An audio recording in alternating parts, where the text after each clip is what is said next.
इस कार्यक्रम के पुण्यार्चक हैं गुणायतन परिवार। लोग उस पर आकर बैठते, लहरों के साथ अटखेलियां करते। धोबी उसी पत्थर पर आकर कपड़ा खींचता। बच्चे आकर खेल खेलते। सबका अपना अपना क्रम था और लोग तरह तरह से अपना काम करते। एक दिन किसी शिल्पी की नज़र उस शिला पर पड़ी। उसने उसे वहाँ से निकाला, अपने कार्यशाला में ले गया और उस पर हथौड़ी छेनी का प्रहार करके उसे तराशना शुरू किया। देखते ही देखते उसका रूप निखर उठा और साधारण सा पत्थर भगवान की मूरत का रूप धर लिया।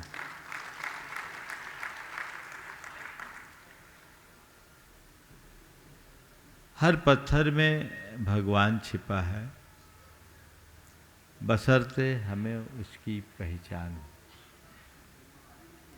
अब पत्थर से भगवान की अभिव्यक्ति ही हमारी संस्कृति है।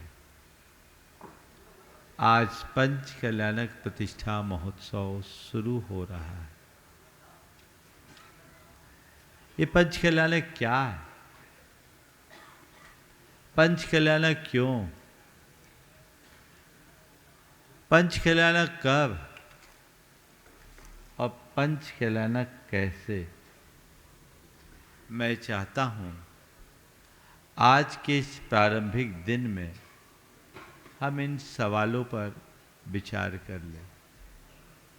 हम लोग जब कभी भी पंच कल्याणक की बात करते हैं तो उसे 6-7 दिवसीय एक आयोजन के रूप में देखते हैं, है ना। पंच कल्याणक है, हमारे यहाँ मंदिर बना है और पंच कल्याणक होना है। 6 दिन का कार्यक्रम है। 15 तारीख को शुरू होगा, 20 तारीख को खत्म हो जाएगा। अगर पंच कल्याणक एक आयोजन है तो वह केवल 6 दिन का आयोजन बनेगा, लेकिन पंच कल्याणक के वास्तविक अर्थ को समझोगे तो वो आपके जीवन के रूपांतरण का अनुष्ठान बनेगा। इस आयोजन को एक आयोजन के रूप में न देखें, इसे अपने जीवन के रूपांतरण के अनुष्ठान के रूप में देखने की कोशिश करें। यदि इस आयोजन को हम अपने जीवन के रूपांतरण के अनुष्ठान के रूप में देखते हैं तो जीवन का काया पलट है। हम देखेंगे इस पंच कल्याणक के माध्यम से अभी मूर्तियां हैं जो साधारण पाषाण है, इन्हें भगवान बनाएंगे। आप सबके मन में एक सवाल उठना चाहिए, जब मूर्ति पाषाण से भगवान बन सकती है तो हम इंसान से भगवान क्यों नहीं बन सकते? बन सकते हैं कि नहीं बन सकते? बन सकते हैं। आप लोग बनना चाहते हैं? हाँ? आत्मा से परमात्मा बनने की प्रक्रिया का नाम पंच कल्याणक है। हर आत्मा परमात्मा बन सकता है, क्योंकि हम में वो सब शक्ति है। आप भी बन सकते हैं, हम भी बन सकते हैं, सब बन सकते हैं। पर उसको बनने के लिए क्या करना होगा? वही करना होगा जो एक पत्थर करता है। आपके तो मूर्ति पत्थर से मूर्ति बन गई, पर क्या यूं ही बन गई? किसी चमत्कार से बन गई? पत्थर से मूर्ति यूं ही नहीं बनती। पत्थर से मूर्ति बनने की यात्रा में पाषाण को बहुत कुछ करना पड़ता है। सहना पड़ता है, खपना पड़ता है, तपना पड़ता है। आप देखते हैं एक शिल्पी जब पत्थर से मूर्ति गढ़ने की प्रक्रिया को प्रारंभ करता है तो उस पर कितने छैनी हथौड़े का प्रहार होता है। लेकिन पत्थर क्या करता है? उसका प्रतिकार करता है या उसे स्वीकार करता है? बोलो क्यों? क्योंकि उस प्रहार को स्वीकार किए बिना अपने भीतर आकार प्रकट नहीं हो सकता।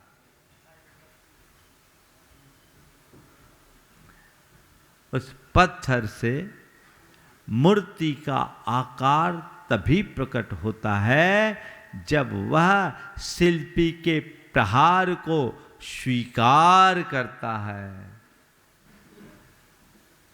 मैं आप सबसे इतना ही कहना चाहता हूं, अगर अपने भीतर के परमात्मा को प्रकट करना चाहते हो तो अपने अंदर जो अवांछित तत्व है उसे बाहर करना होगा। मूर्ति बनाने के लिए क्या करता है? पत्थर को तोड़ता नहीं है, क्या करता है? पत्थर में जो अवांछित तत्व है उसे तराश करके बाहर करता जाता है और ज्यों-ज्यों पत्थर को तराशा जाता है पत्थर से प्रतिमा का आकार प्रकट होने लगता है। ये तराश ही पत्थर की साधना है। संत कहते हैं तुम्हारी चेतना में भी बहुत कुछ अशुद्ध और अवांछित तत्व जुड़ा हुआ है, उसे तराशो, तराश कर उसे बाहर निकालो। यही साधना है। साधना क्या है? अपने दोष, दुर्बलता, दुर्गुण और दुखों को दूर करने का अभ्यास। अपने दोषों को दूर करने का, अपनी दुर्बलताओं को दूर करने का, अपने दुखों को, दुर्गुणों को दूर करने का, और इन सब को दूर करेंगे तो दुख भी दूर होगा। अपने दुख दूर करने के अभ्यास का नाम साधना। साधना करे, ये पंच कल्याणक उसी साधना की प्रेरणा है। हम अपने मन में धारे, आज से आप देखेंगे आज गर्भ कल्याणक की शुरुआत है और एक दिन मोक्ष कल्याणक होगा।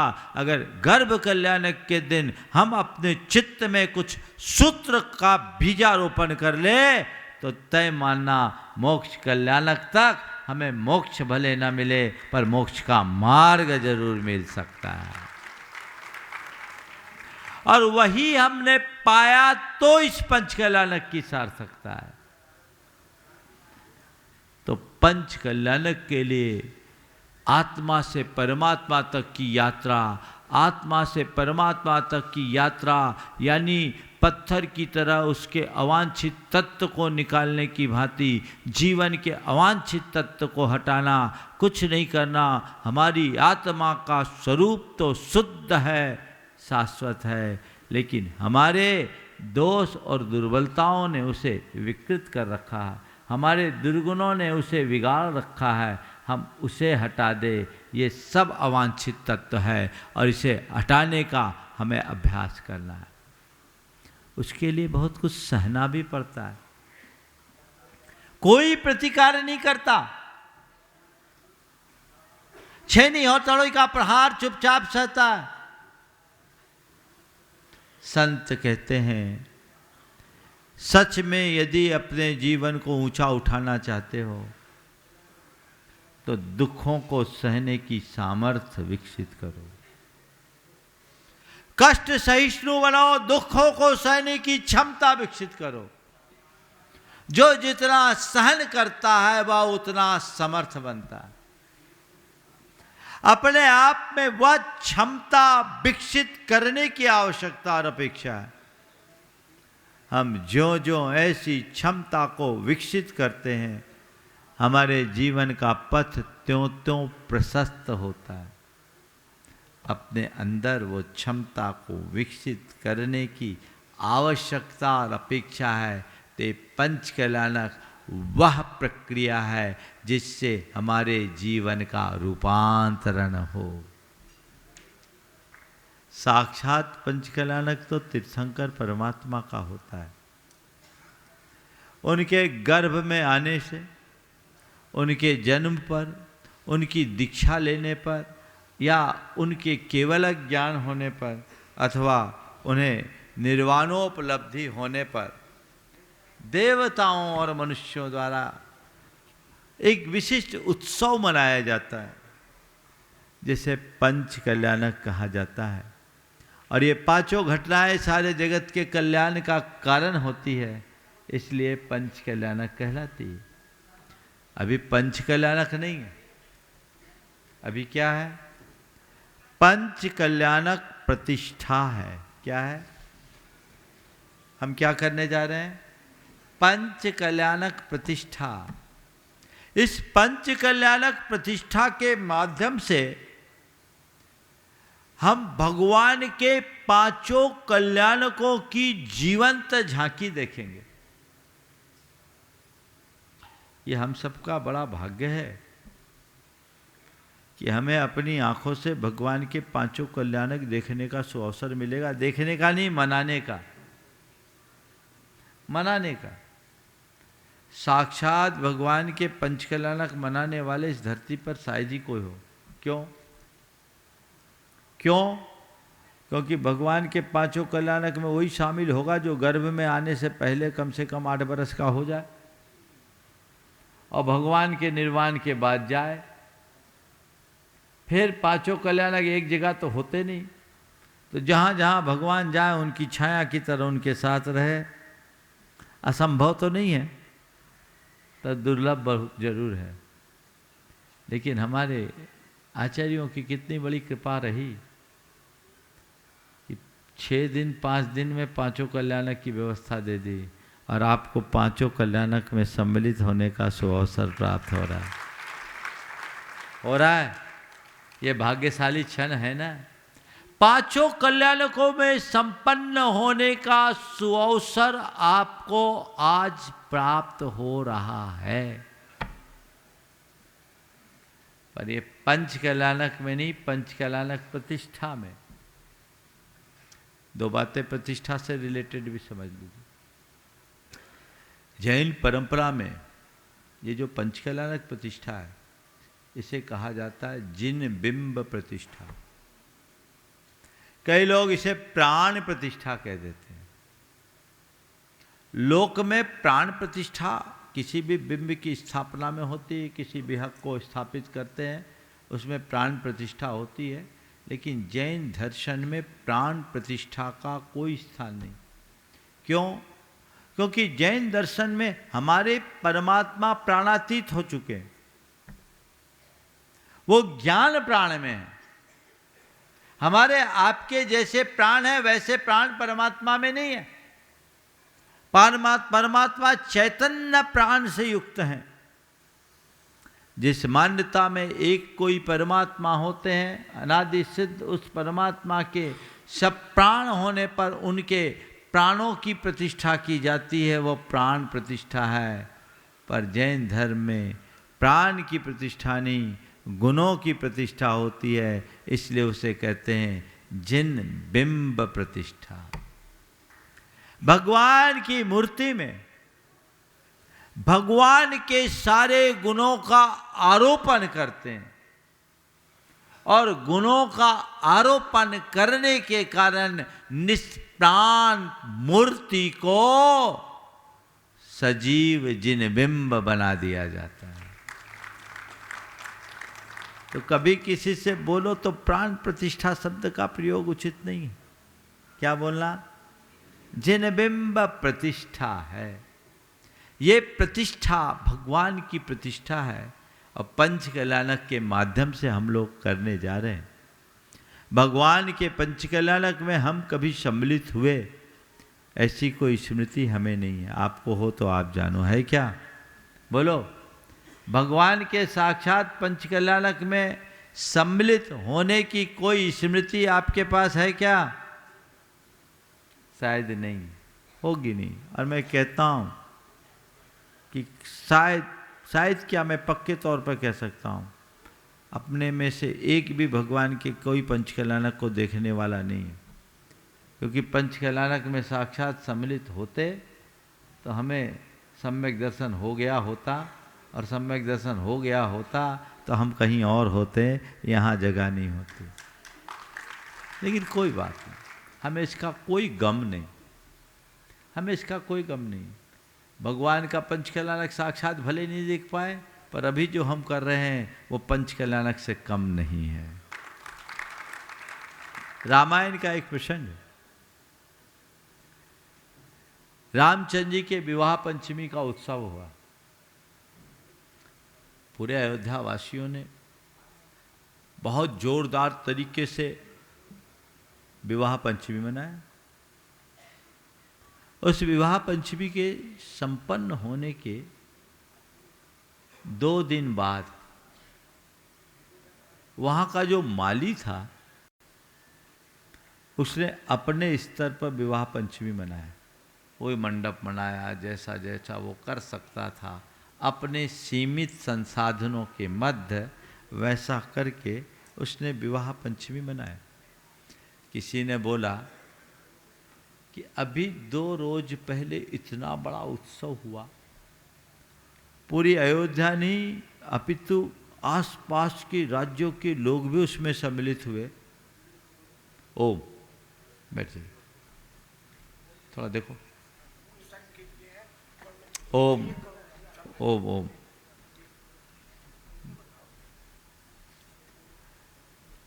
विवाह पंचमी पूरी अयोध्या नगरी और आसपास के लोगों ने मनाई। ओम, ठीक, सब कुछ हुआ। ओम ओम। उसमें सब लोग सम्मिलित हुए, तुम अलग से मना रहे हो, उसमें क्या कमी थी? उसमें कोई कमी थी क्या जो तुम अलग से मना रहे हो? उस माली ने जो जवाब दिया वो बहुत अर्थपूर्ण है। उस माली ने कहा उसमें सब कुछ था, उसमें सब कुछ था, पर एक कमी थी। सब कुछ था पर एक कमी थी। सबको आश्चर्य हुआ, क्या कमी थी?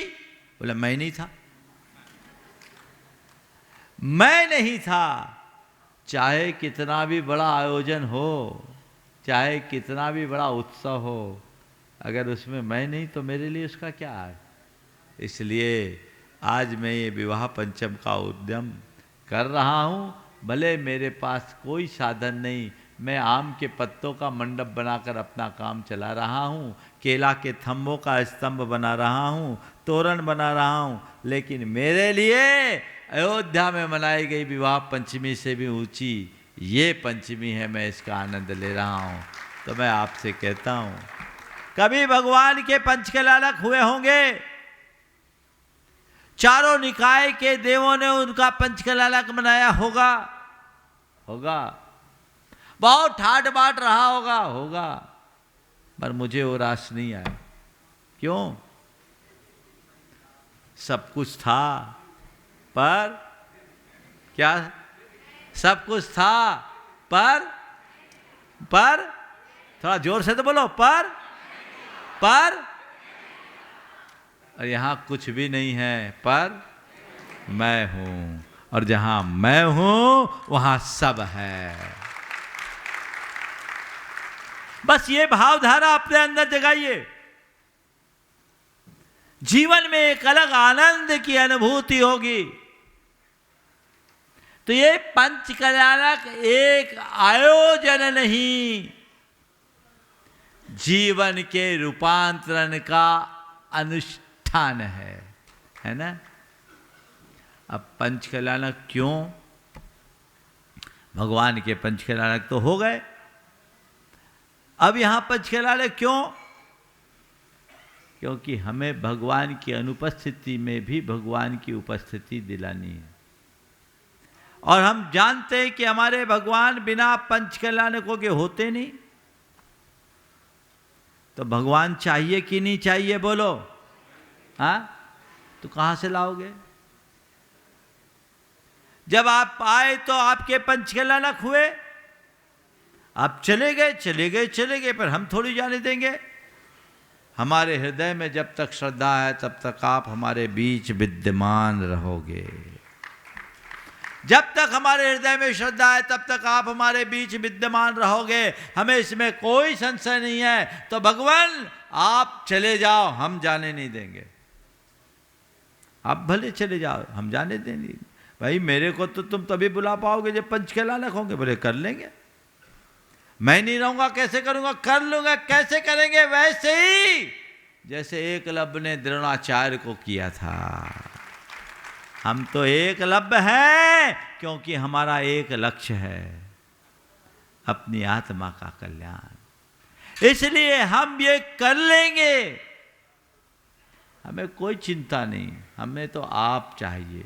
आप चले जाओ सिद्धालय में, हमारे पास बुलाने की ताकत है।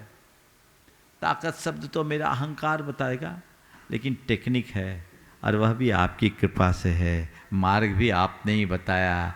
इसलिए भगवान की अनुपस्थिति में भी भगवान की उपस्थिति बनाए रखने के लिए ये पंच कल्याणक है। और थोड़े सरल कर दूं, भगवान की उपस्थिति का एहसास बनाए रखने के लिए पंच कल्याणक है। समझ गए? मंदिर बनाया है तो पंच कल्याणक कराना पड़ेगा। आप लोगों से पूछते हैं भैया टीटी नगर में पंच कल्याणक क्यों हो रहा है? नया मंदिर बना है इसलिए पंच कल्याणक। ये बाहर का पंच कल्याणक। नया मंदिर बने इसलिए पंच कल्याणक कराएंगे, बिना पंच कल्याणक के मंदिर का काम नहीं। अरे तुम घर में प्रवेश करते हो तो गृह प्रवेश ऐसे ही घुस जाते हो क्या? विधि विधान से जाते हो। तो अगर तुम्हारी भाषा में कहूं तो पंच कल्याणक क्या है? भगवान के मंदिर में भगवान का प्रवेश है। क्या है? भगवान के मंदिर में भगवान का प्रवेश। जैसे गृह प्रवेश बिना विधि विधान के नहीं होता, ऐसे भगवान का प्रवेश भी बिना विधि विधान के नहीं होता। इसलिए विधि विधान तो चाहिए ना। भगवान का प्रवेश कराना है कि नहीं कराना? बोलो। मूर्ति तो अभी प्रविष्ट हो चुकी, हमें क्या करना है? मूर्ति का प्रवेश कराना है। किसका कराना है? भगवान का प्रवेश कराना है। तो भगवान का प्रवेश केवल और केवल पंच कल्याण के माध्यम से ही संभव है, और कोई दूसरा माध्यम नहीं। इसलिए हम पंच कल्याणक प्रतिष्ठा संपन्न कराते हैं। ठीक। अब तीसरा सवाल, पंच कल्याणक कब? बाहर से देखे तो जब मंदिर बनाए तब। पंच कल्याणक कब कराओ?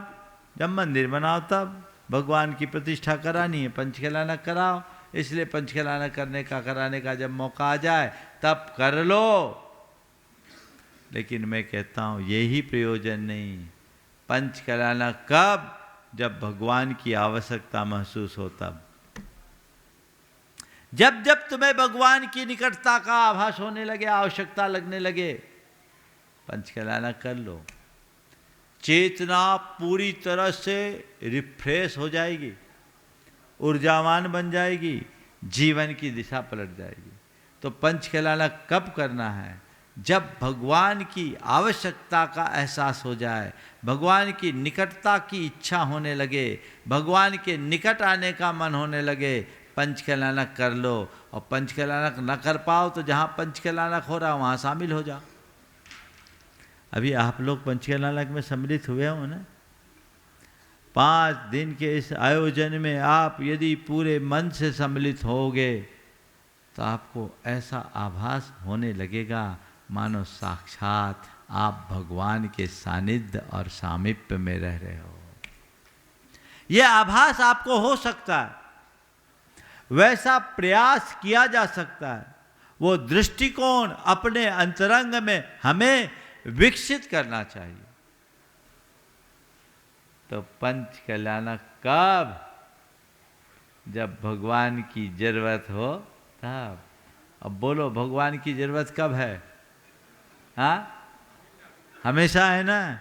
आजकल कोई लोग बोलते हैं आजकल रोज रोज पंच कल्याणक होने लगे, रोज रोज ब्याह होते तो कोई सवाल नहीं करता, रोज रोज पार्टियां करते हो तो सवाल नहीं होता, रोज रोज दुनियादारी के काम करते तो सवाल नहीं होता, पंच कल्याणक होते हैं तो सवाल होने लगते। अरे महानुभावों, तुम कहते रोज रोज पंच कल्याणक क्यों होते हैं? रोज रोज पंच कल्याणक इसलिए होते हैं कि हमें भगवान की श्वास श्वास पर आवश्यकता है, हर सांस पर आवश्यकता है। तो अपने श्वास में भगवान को विराजना चाहते हो तो विश्वास को जगाना जरूरी है, और उस विश्वास को जगाने का आधार ये पंच कल्याणक है। इसलिए समय समय पर पंच कल्याणक होते रहना चाहिए। जब जब पंच कल्याणक होते हैं, हम सबके हृदय में एक नई चेतना का संचार होता है। यही चेतना, यही संचार हमारे हृदय के विश्वास को और प्रगाढ़ बनाती है, हमारी श्रद्धा को बलवती बनाते हैं, और जब श्रद्धा बलवती होती है तभी भगवान के दर्शन होते हैं। भाव जगाओ। आप ऊपरी तौर पर देखोगे तो ये पंच कल्याणक एक नौटंकी जैसे दिखेगी। अरे क्या होगा, इंद्र बनेंगे, पात्र बनेंगे, दरबार लगेगा, थोड़ी बातें होगी, थोड़ी हंसी मजाक होगी, इंटरटेनमेंट होगा और पूजा पाठ होगा, बस यही दिखेगा ना। ये तो ऊपरी आवरण है। अगर आप अंतरंग को देखोगे और इसके माध्यम से भगवान के जीवन दर्शन को समझने की कोशिश करोगे तो जीवन का काया पलट होगा, व्यापक बदलाव होगा। हम सतही तौर पर नहीं, अंदर के तौर पर देखें और अपने हृदय की श्रद्धा को जगा करके देखें तो सब हो जाएगा। बच्चन जी की ये पंक्तियां बड़ी सार्थक है। पूछ मत आराध्य कैसा, जब की पूजा भाव उमड़े। पूछ मत आराध्य कैसा, जब की पूजा भाव उमड़े। मृत्तिका के पिंड से कह दे कि तू भगवान बन जा। पूछ मत आराध्य कैसा, जब की पूजा भाव उमड़े। मृत्तिका के पिंड से कह दे कि तू भगवान बन जा। अगर तुम्हारे हृदय में श्रद्धा है तो मिट्टी में भी भगवान बन जाएंगे। वो श्रद्धा जगाओ।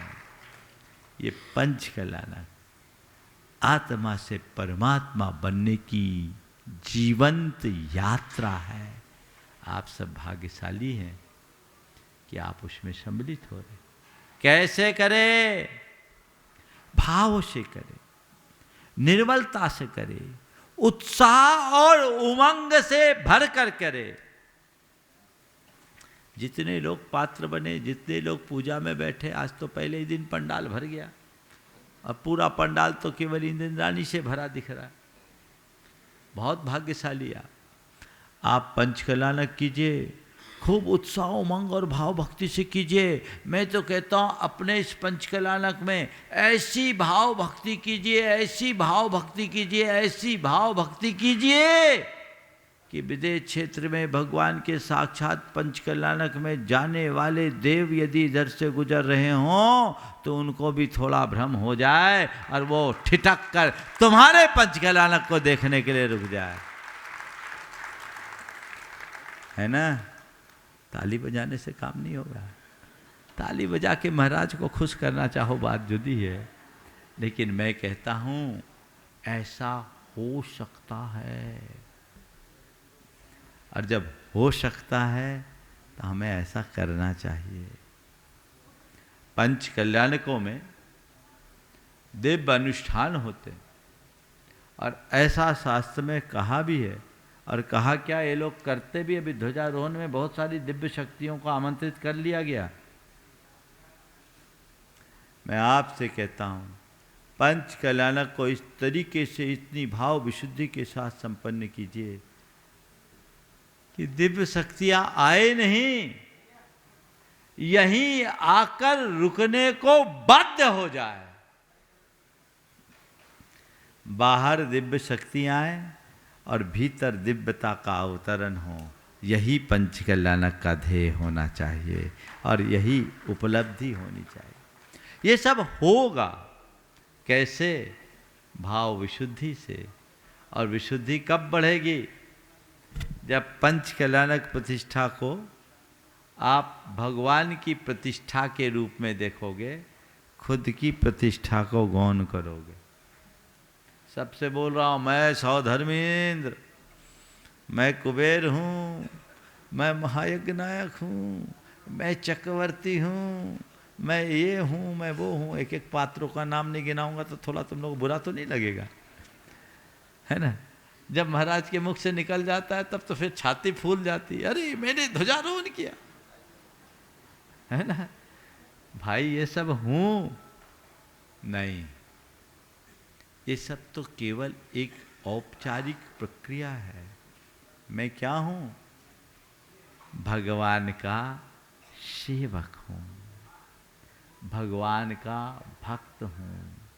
बस ये बात रखोगे तो बाकी बातें गौण हो जाएगी। लोगों को चाहिए कि लोग इन्हें इसी रूप में देखें, उससे तुम्हारी विशुद्धि बढ़ेगी और पंच कल्याणक का बहुमान होगा। अभी जितने दिन है ना पंच कल्याणक में, जो पात्र बने उनको उनके नाम से मत बुलाना। जिसकी जो पात्रता है उसको उस पात्र से बोलो तो अच्छा लगेगा, तुम्हारे मन में आगे पात्र बनने की योग्यता आएगी, भाव होगा। ऐसा करना चाहिए, क्योंकि जब आपने स्थापना निक्षेप से अभी करेंगे, अभी हुए नहीं है, अभी हुए नहीं है, लेकिन थोड़ी देर बाद हो जाएंगे। तो कम से कम जितनी देर मंडप में हो, इंद्र प्रतिष्ठा होगी ना, अभी हुई नहीं ना, होनी है। तो इंद्र प्रतिष्ठा होगी, तो जब इंद्रों की प्रतिष्ठा हो गई तो जिस रूप में तुम्हारी स्थापना हुई है, तुम्हारे लिए व्यवहार भी वही करना चाहिए। तो वही नाम बोलो, लेकिन खुद को मत मानो। खुद को क्या मानो?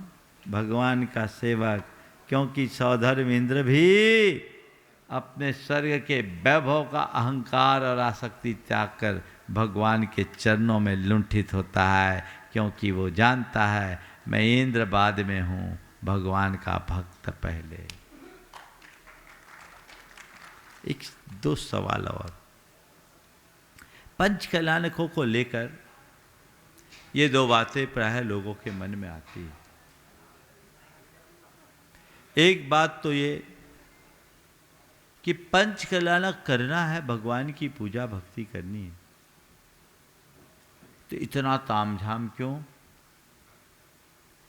इंद्र बनकर भगवान की पूजा क्यों? आप लोगों के मन में भी सवाल आता होगा। भक्त बन करके करो महाराज, झंझट ही खत्म। अब आप लोग इंद्र बनवा देते हो, बड़ी बड़ी बोनियां लगती है, पैसे लगते हैं, तो थोड़ा सा मन में गुदगुदी भी होती है और थोड़ा लगता भी कि हमको उसका रिटर्न मिले, एप्रिसिएशन मिले। ये झमेला ही खत्म कर दो, कोई पात्र वात्र बनाने की क्या जरूरत? स्थापना ही करनी है तो भगवान के भक्त होने का पात्र बना दो। ऐसा क्यों नहीं करते? एक बार ये सवाल मेरे पास आया, मैंने उसका जो जवाब दिया वो आज आपके बीच रखता। मैंने कहा कि पंच कल्याणक में इंद्र बन करके पूजा करने के पीछे दो दृष्टियां हैं। इंद्र बन करके पूजा करने की दो दृष्टि, पहला आध्यात्मिक दृष्टिकोण और दूसरा भावनात्मक दृष्टिकोण। भावनात्मक दृष्टिकोण तो ये है कि इंद्र ऐसे होते जिनको देह बाधा कम होती, खाने पीने और जाने की चिंता नहीं होती, देह बाधा कम होती है तो भगवान की भक्ति अच्छे से कर सकते हैं। अब अभी आपको 11 बजने के बाद चूहा कूदना शुरू करेंगे तो भागना पड़ेगा। तो इंद्र की तरह जब हम अपने आप को प्रतिष्ठित करते हैं तो वो इसलिए किया जाता है कि हमारी देह बाधा कम से कम हो, और देह बाधा कम हो और हम भगवान की निर्बाध भक्ति कर सके। समझ गए? इसलिए आप लोगों को इंद्र बना दिया। बहुत सारे यहाँ डायबिटीज के पेशेंट होंगे, पर इंद्र प्रतिष्ठा के बाद भूख नहीं लगेगी, चिंता मत करना। पर भोजनशाला में थोड़ा हिसाब का ध्यान रखना, नहीं तो वहाँ गड़बड़ हो जाता है। तो ये क्या है? देह बाधा कम सताए और हमारी निर्बाध आराधना हो। भक्ति में देवता और संयम में मनुष्य आगे होता है। समझ गए? ये एक कारण। और दूसरा, इसका एक आध्यात्मिक प्रयोजन है। वो प्रयोजन क्या है? वो प्रयोजन ये है कि इंद्र बनकर भगवान की पूजा करते हैं इसलिए ताकि जान सके लोक में सबसे ज्यादा सामर्थ्यशाली इंद्र को माना जाता है। इंद्र भी भगवान के चरणों में लुंठित होता है। इसका मतलब भगवान का स्थान इंद्र और देवी देवताओं से भी ऊंचा है। समझ गए? स्वर्ग इंद्र अपना वैभव भगवान के चरणों में न्योछावर करता है। इसका मतलब भगवान के गुण वैभव के आगे संसार का धन वैभव भी व्यर्थ है। इस व्यर्थता को पहचानने के लिए इंद्राणी बनकर के पूजा की जाती है। समझ गए? तो मैं इंद्र बन गया और इंद्र बन करके भगवान की पूजा कर रहे। क्यों? क्योंकि भगवान इंद्र, हम इंद्र है, भगवान जिनेंद्र है। वो हमारे भी इंद्र हैं। हम देव है, वो देवाधिदेव है। ये सब चीजें व्यर्थ है। इनका अपना कोई मूल्य नहीं, इनका अपना कोई महत्व नहीं। अतिथि जनों को ऊपर ले आ। इनका अपना कोई मूल्य नहीं, इनका अपना कोई महत्व नहीं। भगवान का स्थान इनसे ऊंचा है। और आज से हम अपने मन में ऐसी दृष्टि रखें। इस कार्यक्रम के पुण्यार्जक थे गुणायतन परिवार।